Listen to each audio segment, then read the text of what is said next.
Dad texted, "You're not invited to Mom's birthday. The family decided you're an embarrassment." My sister commented, "Finally." I smiled and replied, "So the family votes with my money now?" Then I closed every account they touched, including the venue deposit. 4 days later, my phone exploded with missed calls. My relationship with my family had been strained for as long as I could remember. Not in the loud, dramatic plate-smashing kind of way. More like quiet contempt wrapped in politeness. Polite insults, polite disapproval, polite reminders that I wasn't really like them. I was the one who moved out too early, who didn't go to church, who got a job in finance instead of joining the family real estate business, who never married, never had kids, and worst of all, didn't seem interested in apologizing for any of it. It wasn't one moment that broke things. It was a lifetime of little cracks. Like when I told Dad I bought my first condo and he said nothing but, "Was it in a decent neighborhood?"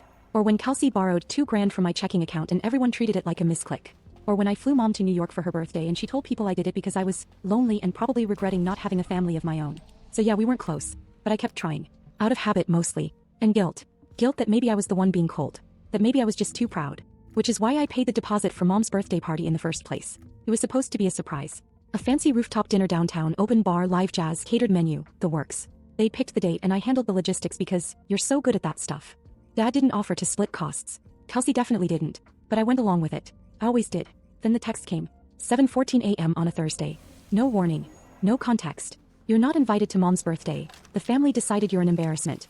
My coffee wasn't even finished. I stared at the message wondering if it was some kind of joke. A few seconds later I got a notification. Kelsey had commented finally, under a Facebook post Dad made about the party flowers. I hadn't even seen the post. Just her smug little reaction. I didn't respond right away. I just got out of bed and sat in front of my laptop. I didn't cry. I didn't vent. I opened the Family Trust dashboard and started making moves. What they didn't seem to understand was that good with numbers isn't just a personality quirk. It's power. Quiet power. Boring on the outside, dangerous when applied.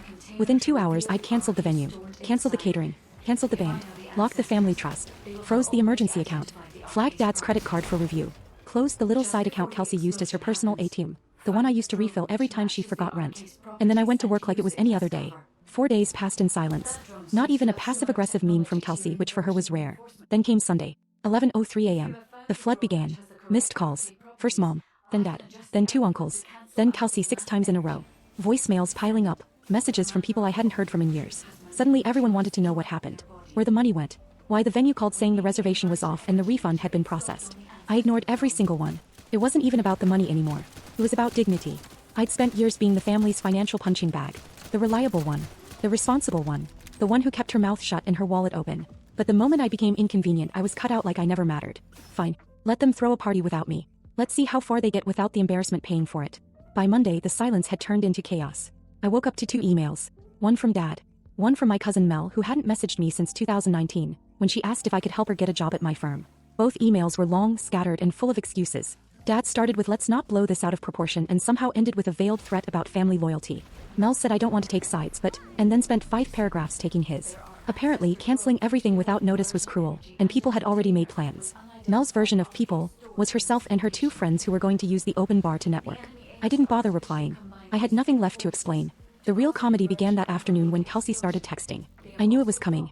First came the all-caps fury. "Did you cancel the party? Then what is wrong with you? That's Mom's birthday, you selfish psycho." A few hours later she tried a softer angle. "We were just joking. Dad didn't mean it like that." Followed quickly by "whatever, it's not even about you." And finally, when none of that landed, she went for the classic nuclear option. "You're seriously mentally unstable. You need help." I didn't even open the last one. Just watched it pop up while I was on my second coffee and let it die on my lock screen. None of them understood what I had really done yet. They still thought this was about the party. About the cancellation. But it wasn't. That was just the surface. The real damage was still coming. They just hadn't noticed the walls collapsing yet. The emergency fund? Gone. I had legally removed myself as a secondary guarantor on Dad's second mortgage. The one he opened under the family trust to build that awful outdoor kitchen he wouldn't stop bragging about. That move alone was going to catch up to him within a month, maybe less. The credit card that Kelsey used for school expenses, but was mostly Starbucks and skincare hauls, closed. The little side savings account Mom quietly used to cover Kelsey's car insurance every month, paid. I didn't take the money, I just redirected it back into the trust. Block. No access. By Wednesday it was obvious the truth was catching up. The venue was rebooked. The jazz trio had moved on. The caterer emailed me a cheerful confirmation that the refund had gone through, minus the cancellation fee. Dad was furious about that. He called my office line 3 times and left a voicemail telling me I had no right. I forwarded it to my lawyer and deleted it. That night I saw Kelsey post an Instagram story. Her sitting in bed with ice cream, mascara smudged, holding up a spoon like a weapon. The caption said, "Family sucks sometimes." She always wanted to be the victim. She'd spent years getting away with it. But now she was losing control and I knew it was killing her. But here's what really caught me off guard. Thursday morning, 8:22 a.m., I got a text from Mom. Can we talk? Just that. No emojis. No punctuation. No guilt trip. She didn't even ask for anything. It sat on my screen all day unread while I debated what she actually meant by it. Was it her idea? Did she know what Dad and Kelsey said? Had she even been included in the decision to uninvite me? Or was she just doing damage control now that the party was in ruins? I didn't answer. Not yet. Because by then I was already watching everything fall apart. And I was just getting started. Friday morning was when it all turned. Kelsey woke up to find her checking account overdrawn, her credit card declined, and her phone buzzing with auto-payment failures. She called me 5 times in a row. I didn't pick up. Then she texted, "What did you do?" What I did was finally stop funding my own humiliation. And what they did was make the mistake of thinking I'd keep doing it anyway.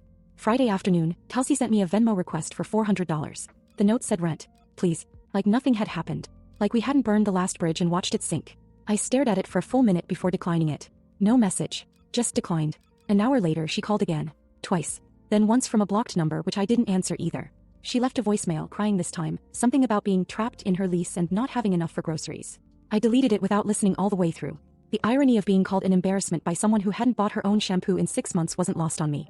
By the weekend, the rest of the family had started to understand the real situation. I got texts from 2 aunts and one of Dad's cousins asking if I'd consider at least giving a partial refund for the party. Apparently, they'd all chipped in for decorations and custom favors, all of which were now useless. I hadn't known they contributed anything at all. I was told it was completely covered, which was technically true. As I covered it, they wanted sympathy. I gave them silence. On Sunday morning, Dad showed up at my condo building. He didn't call ahead, didn't buzz from the intercom, just showed up and waited until some poor neighbor let him in. He knocked on my door like he owned it. I didn't answer. I just stood there on the other side waiting for him to go away. He stayed for almost 10 minutes. Knocked, then banged, then started muttering things I could hear even through the door. Stuff about being ungrateful, about how I owed the family, about Mom. That was the only part that gave me pause. He said, "She's not doing well." Then he left. I didn't sleep much that night. Kept thinking about Mom. I hadn't seen her in weeks. Barely spoken to her. She hadn't defended me, not publicly, but she also hadn't piled on. And when she texted, "Can we talk?" she hadn't followed it up with guilt or demands. Just silence. Which was more than I could say for the rest of them. I almost messaged her. But I didn't. Not yet. Because that was the night I found out what Dad was trying to do next. He had filed paperwork to transfer a portion of the family trust, the one I managed, into a separate fund under his control.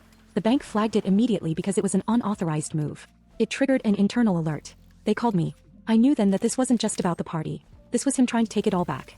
Like cutting me out of Mom's birthday had just been step 1. He wanted control.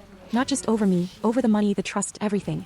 And the only thing standing between him and that was the fact that I still had full authority over the financials. So I made a decision. I met with my attorney Monday morning. We started the process of dissolving every account that was still legally shared. We pulled the trust into a new structure under my sole oversight, something airtight. I'd leave enough for my mother, she wasn't the problem. But the rest? Done. That same night, Kelsey posted a story of her crying in her car, talking about betrayal, broken families, and how some people only feel powerful when they're hurting others. Got her dozens of heart emojis and dramatic comments. I didn't watch the whole thing, because while she was playing for sympathy on Instagram, Dad was already planning his next move. And none of them knew what Mom was about to do. Tuesday afternoon, I got a text from Mom. "Come to the house Wednesday night. 7 p.m. Everyone will be there. Please." That was unexpected. I hadn't set foot in my parents' house in over a year. The last time was Thanksgiving, and I left early after Kelsey made a joke about me bringing another boring bottle of wine to overcompensate for not having a boyfriend. Everyone laughed. Even Mom, though she immediately pretended she didn't. But this text was different. It wasn't a group ambush or a guilt trap. It was simple, direct, and from her. I almost didn't go. I came close to ignoring it, writing it off as a trap orchestrated by Dad. But something about it felt off. Like she wasn't just trying to smooth things over. She was planning something. So I went. When I pulled up, there were more cars than I expected. A lot more. Relatives I hadn't seen in years. Distant cousins. Even Uncle Russ, who'd been unofficially excommunicated after some drunken Christmas incident back in 2016. That was my first sign something was different. Inside, the place was spotless, lit with those soft yellow lights Mom likes when she's nervous. There was food. A lot of it. Cooked, not catered. And there were decorations. Not the expensive kind I'd paid for originally. These were homemade. A string of lights along the mantel. Handwritten place cards on the table. Folded napkins. It didn't look like an apology. It looked like someone trying to reclaim something. Mom was in the kitchen when I walked in. She didn't hug me. Just gave a small nod like we were both about to sign a peace treaty. Then she said, "I told them this would happen." I didn't know who she meant. Dad? The whole family. Herself. But I followed her into the living room, and that's when I saw him. Dad was already drunk. Not tipsy. Slurring, red-faced, waving a glass around while holding court in front of the fireplace. He was telling some story about how Jessica turned on us all. Half the room looked uncomfortable. A few were clearly enjoying the show. Kelsey was sitting beside him, arms crossed, looking like she hadn't slept in days. Then Mom did something I'd never seen her do before. She walked into the middle of the room, clapped twice, and told everyone to shut up. No yelling. No drama. Just sharp, clear words that cut through everything. The room went quiet like she'd flipped a switch. Then she said this. Jessica paid for this party. Twice. Once with money and once with silence. You all made your choices. Now you can live with the consequences. And just like that, she took Dad's drink and poured it into the sink. Kelsey stood up, tried to say something, but Mom turned to her and said, "You've had a year to grow up and still haven't." I'm tired. The silence was incredible. I stood there still holding my coat, completely stunned. I wasn't expecting defense. I wasn't expecting confrontation. I definitely wasn't expecting Mom to snap like that in front of everyone. But she did. And she didn't back down. For about 10 minutes, it felt like the room was holding its breath. Some people left. Others just sat there awkwardly. A few offered weak smiles in my direction, like they suddenly remembered I was human. But of course it didn't last. Dad came back with a bottle he must have stashed somewhere else. Poured himself a fresh drink. Slurred something about how Jessica needs to learn that money doesn't make her right. He started ranting again. Said I was disrespectful. Called me just a glorified calculator with a grudge. And that's when I lost it. There was a pot of soup still simmering on the stove, one of Mom's. I walked into the kitchen, grabbed a ladle, and without a word, launched a full scoop across the room. It hit him square in the chest. Scalding. Thick. Right on his precious sweater. Everyone gasped. Someone laughed. He dropped the glass and it shattered on the floor. I left. Didn't say goodbye. Didn't look back. The tension didn't disappear. It followed me out the door. But this time it didn't sit on my shoulders. It stayed in that house. And for the first time in years, I drove home feeling like I wasn't the one who needed fixing. I didn't hear from anyone for 3 days. Not a single call, not a single text. Not even one of Kelsey's Instagram stories throwing shade in some cryptic, passive-aggressive way. Total silence. And I welcomed it like an overdue vacation from noise I didn't realize had been buzzing around my head for years. But it wasn't peace. It was a pause. One of those heavy, unnatural silences where you know something is waiting just outside your door. Something unfinished. Something no one wants to say out loud yet. I kept checking my phone like an idiot, half hoping for a message from Mom, half dreading that it would be from Dad instead, trying to twist things around like always. Neither came. Then Sunday night, out of pure boredom and curiosity, I opened Facebook. I never use it, not really, but I wanted to see if anyone had posted anything about what happened. Mom had. She posted 5 photos from the gathering. One of the dinner table full of homemade food. One of the backyard lit with those cheap string lights she always insisted made everything look more welcoming. One of the soup, the same pot I'd weaponized. And then 2 blurry ones of people milling around the living room, including me, caught in the background still holding my coat. I looked like someone who hadn't yet decided whether they were going to stay or run. No caption. No explanation. Just photos. Most people commented the usual. Happy birthday. Looks beautiful. Wish we could have made it. But what stood out to me was who wasn't in the photos. Dad wasn't in a single one. Neither was Kelsey. That was unexpected. I didn't know what happened after I left, but clearly something cracked open in that house. Something broke deep enough that Mom didn't bother pretending anymore. And that's when I realized something had shifted. For the first time, Mom wasn't just avoiding the conflict. She was quietly choosing a side. The next day passed without anything. Then Tuesday. On Wednesday afternoon, a call came from an unfamiliar number. I almost declined it out of habit, but something made me let it go to voicemail. It was Mom. Her voice was steady, careful. She said, "I'm coming over tomorrow. Around 5. That's okay. I'd like to bring something for dinner." That was it. No guilt trip. No long explanation. No "we need to talk" speech. Just a statement of intent. Like she was finally making her own decision. For hours I debated texting her back. I didn't. I wasn't sure what I wanted from her or if I wanted anything at all. But at 4:55 p.m. the next day, I found myself wiping down my kitchen counter. Not for her. For me. She arrived exactly at 5 holding a brown paper bag. She didn't hug me. She didn't come in with a dramatic speech. Just handed me the bag and said, "It's the soup. I made extra." We sat at the table like 2 people in a waiting room, eating in silence. The soup was hot, thick, familiar. Somehow even comforting despite the memory attached to it. Halfway through the bowl she finally looked at me. I should have stopped him a long time ago. I didn't say anything. I let her talk. She told me everything. About how Dad had been slowly moving money out of the trust, covering holes in business deals he told no one about.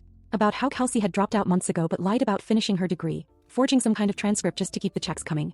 About how she knew things were spiraling but was too exhausted, too numb to do anything. And then she said this: "When he sent you that text, I didn't agree. I told him not to. But I didn't stop him either. I just stood there." That stung. But at least it was honest. She didn't ask me to forgive her.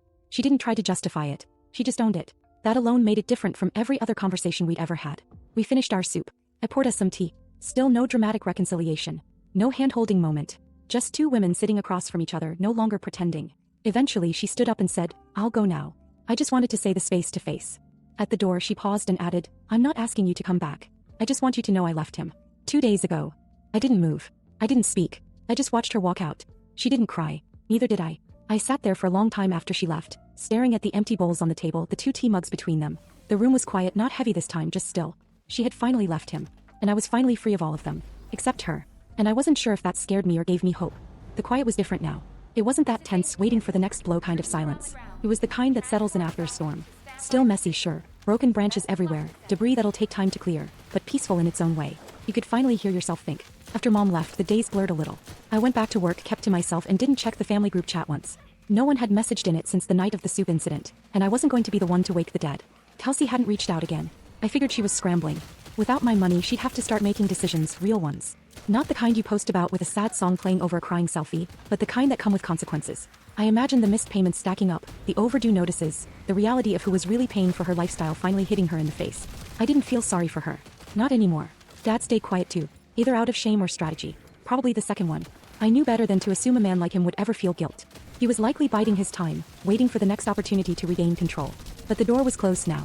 Legally, financially, emotionally. He had nothing left to pull me back in. The only one who came back was Mom. A week after that night, she texted early on a Sunday morning. Monty, simple. No questions. No explanations. I stared at it for a while, then replied, "Come whenever you like."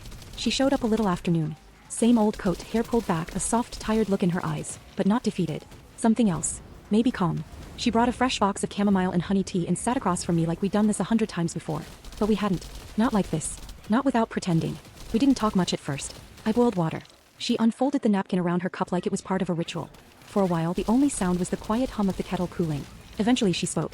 "I left him 2 days after the party." I nodded. I didn't need the details. I believed her. She told me she moved in with Aunt Lana for now. Said she didn't want to take anything from him. No house, no alimony, nothing. She just wanted out. Peace. She said she was working part-time at a flower shop down the road. Said the owners didn't ask questions and let her keep the radio on all day. Then she asked the question I knew was coming. Did I wait too long? I didn't answer. I didn't know how to. I wasn't ready to pretend everything could be patched up just because she finally left. But I also couldn't ignore what it meant, that she had finally chosen herself. And maybe, in some small way, chosen me. She didn't push. Just sipped her tea and looked around the apartment like she was seeing it for the first time. After a while she smiled, small, barely there, and stood to leave. At the door she paused. "I know I wasn't there when I should have been," she said. "But I see things clearer now. I hope that means something." I nodded. That's all I could give her. After she left, I cleaned the cups, folded the napkin she left behind, and sat back down. There was no dramatic relief. No cinematic sense of closure. Just a quiet sort of understanding. I knew I wouldn't be going back to that version of family, the one where I kept sacrificing myself to hold everyone else together. That version was gone. Burned. So, dead. I didn't block anyone. I didn't delete the group chat. I didn't make a dramatic exit. I just stopped waiting to be treated better. Now when I walk into my apartment, it feels different. Like it's mine. Not a holding cell between obligations. Not a storage unit for guilt. Just mine. Sometimes I think about Kelsey. About whether she's still pretending everything is fine, or if she's finally facing the mess she built. I think about Dad and how quiet his world must feel now that no one's there to clean it up. I think about Mom most, actually, how she still sends the occasional text with a flower emoji or a recipe she found. She doesn't ask for anything. She just reaches out. Lightly. Quietly. And that's okay for now. It took a long time for me to stop seeing myself as the family's failure. The disappointment. The one who didn't fit. Turns out I wasn't the problem. I was just the one who noticed it first. And once you stop funding your own humiliation, once you stop shrinking to fit someone else's comfort, you realize how much space you really have. I'm still filling that space. And this time no one else gets a vote. My niece mouthed, "We don't sit with people like you," while everyone laughed. I shrugged, took my son's hand and walked out. Dad pinged, "Payment tomorrow, right?" I typed back, "Not my problem." The next day brought a single message that turned their laughter into panic. I knew I shouldn't have gone. My gut told me not to. But I let my son talk me into it. He misses his cousins. That was the only reason we showed up at my sister's new house for the family dinner. She had just moved into the place a few weeks earlier, all thanks to a down payment that mysteriously came from a friend. That friend was me. She never said thank you. Not once. Just started posting like she earned it herself. Captions about new beginnings and hard work paying off. Meanwhile, I was the one who helped fix her credit, negotiated the lease, and wired the exact amount she needed to close. And I didn't do it for recognition. I did it because she's my sister and I thought that still meant something. The house was staged like a model home. All beige and gold, marble countertops, candles that had never been lit. She greeted us like we were guests at some open house. Not family. Her kids ran past us, no hugs. No hi. Just chaos. Mine stood there holding the little box of cookies he picked out for them at Target earlier. He asked me if he should still give it to them. I told him no. We walked into the dining room. My brother and his wife were already halfway through a bottle of wine. My dad was nursing his second glass of bourbon and my mom barely looked up. The usual suspects. There was always this unspoken alliance among them, one I never got the memo for. I used to think I was imagining it, that maybe I was too sensitive. But that night made everything crystal clear. My son and I sat at the far end of the table. He opened up his iPad showing one of the cousins a game he'd been working on. He's brilliant with tech, always building stuff I don't even understand. He was excited. You could see it in the way he talked. Then the cousin, my niece, leaned in. She mouthed the words slowly like she wanted to make sure I saw it. "We don't sit with people like you." Then she looked at the others and the laughter started. That kind of laughter that's not loud, but sharp. Like they were all in on something. I glanced at my sister. She was sipping her wine, eyes straight ahead like she hadn't seen anything. But she did. She always sees. I didn't react. Didn't ask questions. I reached for my son's hand and told him we were leaving. He looked at me confused. I didn't explain. I didn't owe anyone an explanation. The room went quiet when we stood up. I didn't look back. We walked straight out. We were in the car about to leave when my phone buzzed. A message from my dad. Payment tomorrow, right? I stared at it. The entitlement in those 3 words. Like nothing had happened. Like they could humiliate me, treat my son like trash, and still expect the money to roll in like clockwork. I typed back, not my problem. No emojis. No punctuation. The next morning I only sent one message. Not to the group chat. Not even to my sister. Just one person. One message. That was all it took. That tiny sentence and everything started unraveling. They thought I would come crawling back. That I'd eventually cave, apologize, pretend like I misunderstood. They had no idea what I'd already been planning. The message I sent that morning was clean and final. Lease transfer starts today. No punctuation. No explanation. Just the kind of sentence that hits harder because it doesn't beg for attention. I sent it to my sister's husband directly. Not in the family group chat. Not copied to her. Just him. He saw it within 2 minutes. Read it. Nothing back. They always assumed I wouldn't actually go through with anything. That I'd make threats or set boundaries, and then quietly fall back into line like I always had. That's what people like them count on. Silence from the ones they've used. Less than an hour later she called. Twice. I didn't answer. Then the text came. What is this? Why are you acting like this? We need to talk. This is over a child? I kept my phone face down and made pancakes for my son. He was watching a coding tutorial on YouTube, completely unaware of the drama unraveling behind the scenes. I liked it that way. I wanted him to grow up knowing peace didn't come from pleasing people. It came from knowing when to leave the table. By noon, the dealership had called to confirm the transfer process. I told them I wanted to initiate it within the week. I could hear the smile in the rep's voice when he said the remaining payments would be shifted to the new primary signer. I asked them to mail the paperwork to the house directly. Let her explain that one to her husband. The group chat started buzzing by late afternoon. First it was my brother, predictably. You really pulling some dramatic solo act again? Over what? A joke. I left the chat without a word. I knew they weren't used to that. Usually I'd argue, defend myself, try to get someone, anyone, to understand where I was coming from. But this time I decided to do it differently. Let the silence speak for once. That night I took my son out for dinner. Just the 2 of us. We got burgers and root beer floats and didn't talk about family. He asked if we were still going to grandma's for Thanksgiving. I told him maybe not this year. He said okay and went back to his fries. At 8:42 p.m. I got a message from my mom. Your father said his card didn't work for the utility bill again. Can you fix it before the shutoff? No question mark. Like it wasn't even a request. Like it was just something I needed to handle like always. Except I'd already shut off the autopay on his account that morning. I stared at the message then closed it without answering. Let them feel it. Let them realize that the things they dismissed me for, being organized, being independent, knowing how to manage money, were the very things that had been holding their lives together. For years I'd been the one quietly keeping everyone afloat. Helping with deposits, co-signing leases, setting up payments, covering shortfalls, buying last-minute Christmas gifts for nieces and nephews so they wouldn't notice their parents forgot again. I never made a big deal out of it. I never even kept a list. But they did. Of my mistakes. My boundaries. My weird energy. The next morning I got a voicemail from my sister. She was trying to sound calm but I could hear the panic tucked between every word. She said they'd talked about it, and maybe they should all get together soon, just the adults, to clear the air. They wanted a reset. It was happening faster than I thought. They thought I'd cave. That I'd break under the guilt. That I couldn't handle being the one who walked away. They had no idea I'd already been planning this for months. And I hadn't even touched my dad's insurance yet. By the time the lease paperwork landed in their mailbox, they were already unraveling. I didn't need to ask. I could feel it. The silence from my sister's end was different now, not smug or dismissive like before. It was the kind of silence people slip into when they're realizing the ground beneath them isn't as stable as they pretended. When the safety net is suddenly gone and they're trying to act like they're not falling. I wasn't rushing anything. I knew how this worked. You take away the structure quietly and let them feel the weight of it one piece at a time. First came my dad's text. My bank card's not working. Can you check what's wrong? He still didn't realize I'd taken my name off the account as the manager. It wasn't even malicious. I just didn't want my name tied to people who saw me as a walking wallet. The same man who couldn't be bothered to look at me during dinner suddenly needed my help to pay for his water bill. I didn't reply. That same day, my sister posted a photo of her daughters in their matching fall outfits. All smiles, pumpkin patch, apple cider, captions about family being everything. I scrolled right past it. An hour later, I got a Venmo request from her for $210. The note, for Halloween stuff. You said you'd help, remember? That's what hit me, that you said you'd help. No question. No, if you're able. Just a cold invoice from someone who used to call me her best friend in family group text. I declined it and blocked her. No explanation. No dramatics. Just done. Then came the email from my brother's wife. She titled it, "Let's clear the air," like we were business partners in a bad merger. I didn't open it.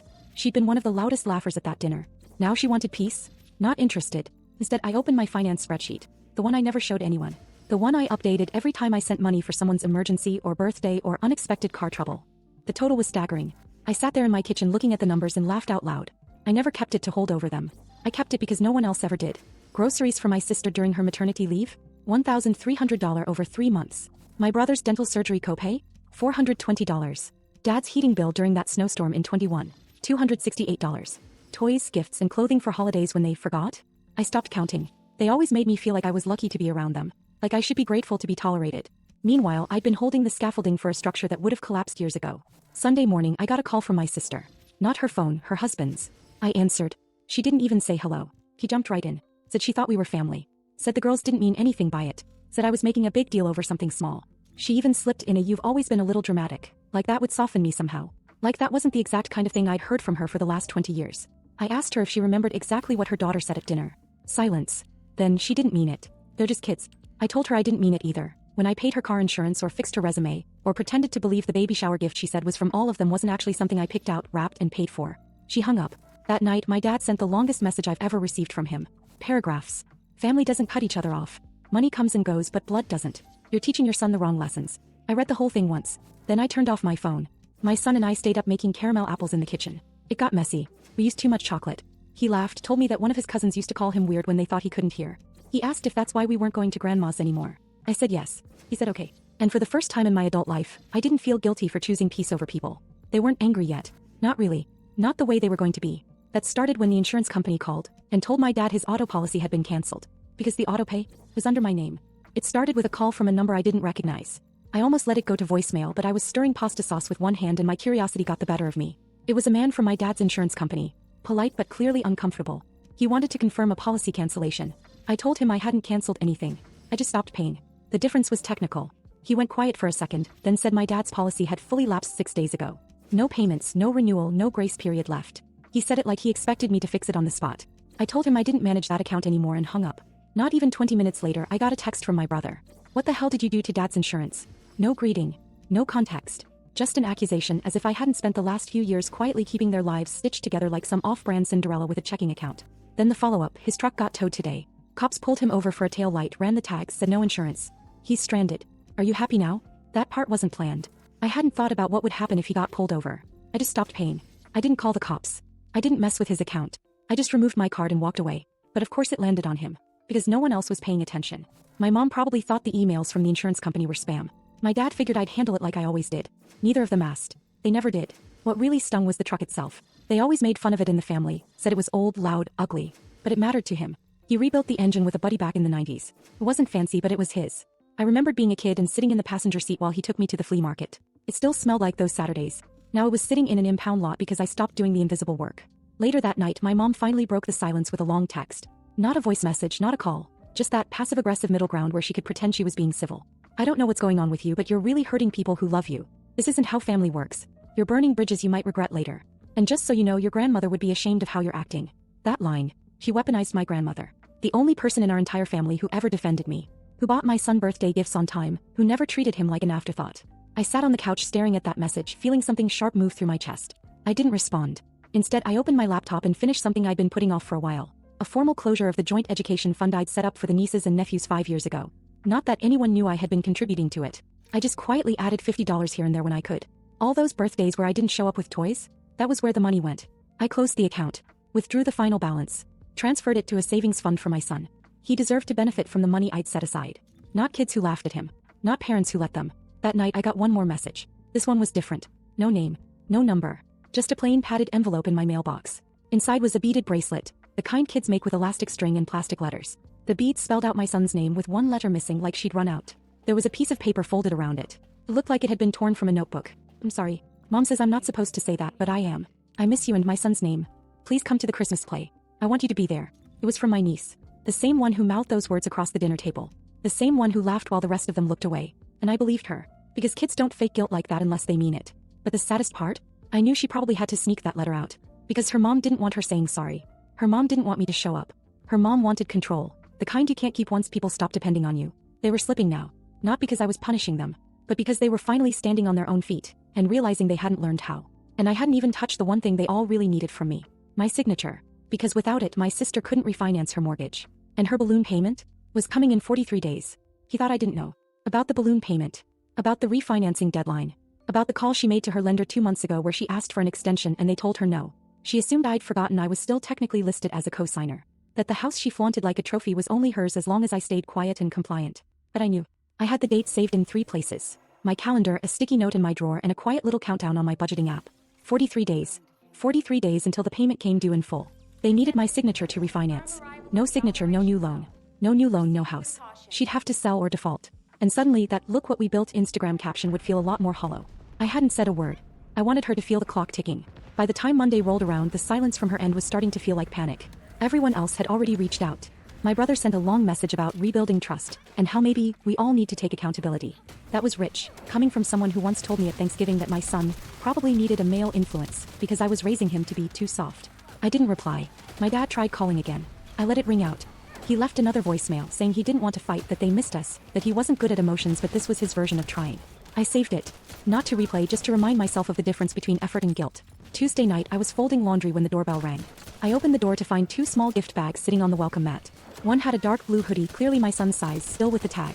The other had a Lego Technic set, not something random. The exact one he'd circled in a catalog at my house a few weeks ago. No note. No name. Just silence and an offering. I knew it was her. I left the bags on the counter and said nothing. At 9:17 p.m. she texted.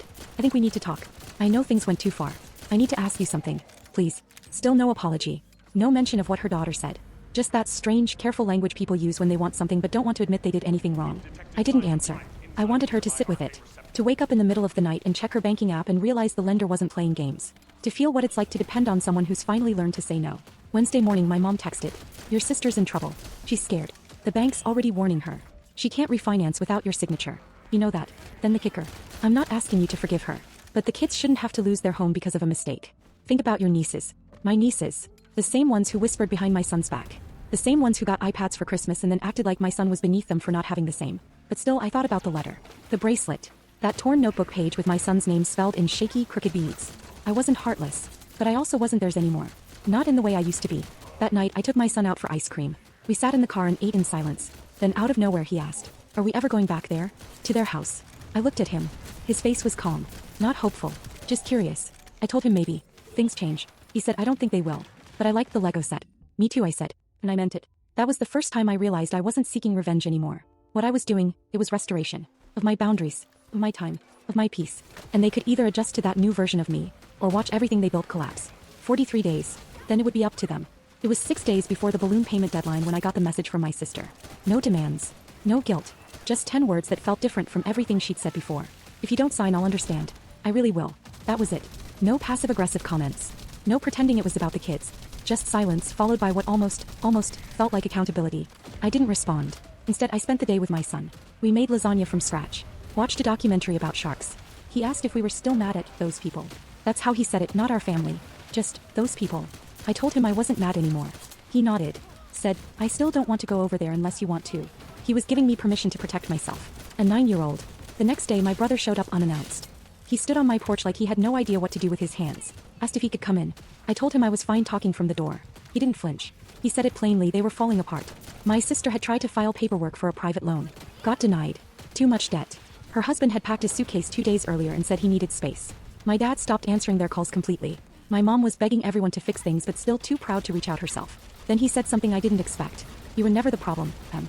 We just made you feel like you were because it was easier than fixing our own messes." I didn't say anything. He handed me an envelope and left. Inside was a folded piece of paper. A homemade invitation in purple marker and glitter, written in crooked handwriting. "Family dinner. Everyone says one nice thing. Phones off. No laughing." At the bottom, "Please come back. I miss your hugs." My niece. The same one who mouthed those words at the dinner table. The same one who sent me a bracelet with my son's name spelled wrong. This time it had all the letters. I still didn't answer.